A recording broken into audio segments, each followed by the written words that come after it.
আমার মায়ের গল্পটা বলি। আমার মা 2018 সালে আমি যখন মাকে গিয়ে বলছি, মা আমি ঢাকা বিশ্ববিদ্যালয়ে পড়তে চাই, আমার তো কোচিং করতে হবে, মা বলছে 2-1 দিন সময় দে। আমি বুঝে গেছি যে আমাদের কাছে টাকা নাই। মা ব্রাক থেকে 12,000 টাকা তুলছে। কত হাজার? ব্রাক থেকে কিস্তিতে 12,000 টাকা তুইলা আমার ভাইয়ের হাতে দিছে। আমার যেদিন প্র্যাকটিক্যাল পরীক্ষা শেষ এসেছি, আমার ভাই আমার ট্রাঙ্কটা নিছিল হাতে ধরে, বলছে নাবিল কুমিল্লা চল। আমি বলছি ভাই কুমিল্লা কেন? বলছে ঢাকা যা কোচিং করানোর মতো হবে না, আম্মু টাকা দিছে, তুই কুমিল্লা কোচিং করবি। ওই দিন যে কুমিল্লা গিয়ে কোন একটা কোচিং এ ভর্তি হয়েছিলাম, ঢাকা গিয়ে ভর্তি হতে পারি নাই। ঢাকা যাইতে টাকা লাগে, সেই টাকা ছিল না।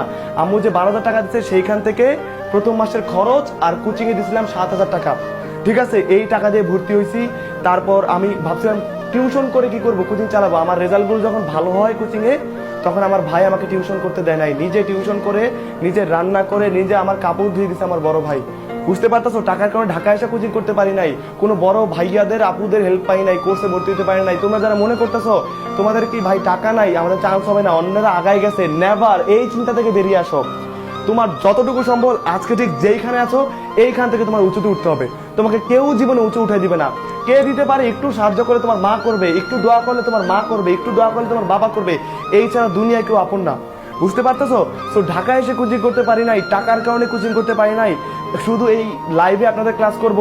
মনে বিশ্বাস রাখো, মনে জোর রাখো, মা বাবার দোয়া তোমার কাজে লাগবে। আজকেই বাসায় যাবা, যারা আসো প্রত্যেকে, যারা ক্যান্ডিডেট, বাসায় গিয়ে মারে জড়ায় ধরবা, বাবারে জড়ায় ধরবা, পায়ে সালাম করবা। কি করবা? কপালে একটা চুমু দিয়া বলবা, মা আমার জন্য দোয়া করেন, আমি একটা যুদ্ধে নামতাছি, ঢাকা বিশ্ববিদ্যালয় জয় করে তো ফিরবো। তোমার মা তোমার দিকে যা নেক নজরে তাকাবে, ইনশাল্লাহ তুমি ঢাকা বিশ্ববিদ্যালয়ে চান্স পাবা। এই পরিশ্রমটা কাজে লাগে। আকাশের মালিক তোমাকে হেল্প করে তুমি চান্স পাবা। সুতরাং তোমার টাকা নাই, তোমার ফ্যামিলি স্ট্যাটাস নাই, তোমার বংশ উঁচু না, তুমি গ্রামে থাকো, প্রত্যন্ত অঞ্চলে থাকো, জমিতে কাজ করো, তোমার পয়সা নাই, কিচ্ছু নাই, এগুলো কোনো ম্যাটার করে না। আমি নিজে, আমার মা ব্রাক থেকে টাকা তুলে আমাকে দিছিল, সেই টাকা দিয়ে কোচিং করে আমি চান্স পাইছি। বুঝা গেছে? এতটুকুই।